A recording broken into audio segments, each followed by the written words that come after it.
Hi အားလုံးပဲမင်္ဂလာပါရှင်လူသားသမိုင်းထဲမှာအန်ဒီရဲ့အကြီးဆုံးအခိုက်အတန့်တွေကိုစိတ်ဝင်စားပါသလားယင်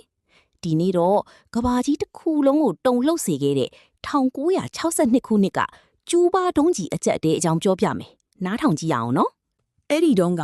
အမေရိကန်နဲ့ဆိုဗီယက်ပြည်ထောင်စုတို့ကြားစစ်အေးတိုက်ပွဲကတင်းမာမှုအမြင့်ဆုံးကိုရောက်နေတာတိကအဆိုးဆုံးကဆိုဗီယက်တွေကအမေရိကန်နဲ့အရန်နီးတဲ့ကျူဘာကျွန်းပေါ်မှာနျူကလ িয়ার မစ်ဆိုင်းတွေကိုတိတ်တဆိတ်တပ်ဆင်ခဲ့တာပါပဲဟုတ်ကဲ့ရှင်တကယ်ကိုရင်တုန်စရာကြီးနော်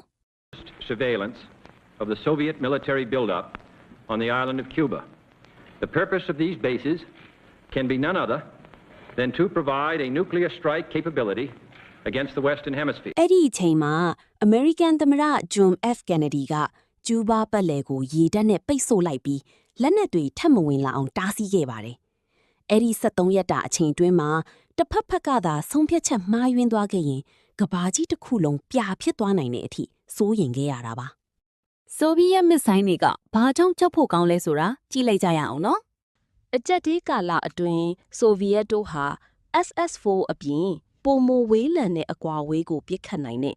SS-5 ဒုံးကျည်တွေကိုပါကျူးဘာကိုပို့ဆောင်ဖို့စူးစမ်းခဲ့ပါသေးတယ်ရှင်။ဒါပေမဲ့အမေရိကန်ရဲ့ပင်လယ်ပြင်ပိတ်ဆို့မှုကြောင့် SS-5 ဒုံးကျည်တွေတင်ဆောင်လာတဲ့သင်္ဘောတွေဟာကျူးဘာကိုမရောက်ရှိပဲလှည့်ပြန်သွားခဲ့ရပါတယ်။ဒါပေမဲ့ကန်ကောင်းစွာနဲ့ပဲဆိုဗီယက်ကောင်းဆောင်နီကီတာခရူရှော့ဖ်ကမစ်ဆိုင်းတွေကိုပြန်ဖယ်ရှားပေးဖို့သဘောတူခဲ့တယ်လို့အမေရိကန်ဘက်ကလည်းကျူးဘာကိုမကျူးကျော်ဖို့နဲ့တူရကီမှာရှိတဲ့သူတို့ရဲ့မစ်ဆိုင်းတွေကိုလျှို့ဝှက်ဖယ်ရှားပေးဖို့ကတိပေးခဲ့ပါတယ်။ဒီဖြစ်ရက်ကြောင့်ပဲနိုင်ငံကြီးတွေကြားမှာနျူကလ িয়ার စစ်ပွဲကိုရှောင်ရှားဖို့အတွက်ဆက်သွယ်ရေးတွေပိုကောင်းအောင်လုပ်လာကြတာပေါ့။တမိုင်းဆိုတာတကယ်ကိုစိတ်လှုပ်ရှားဖို့ကောင်းပြီးသင်ခန်းစာတွေအများကြီးရစေတယ်သိလား။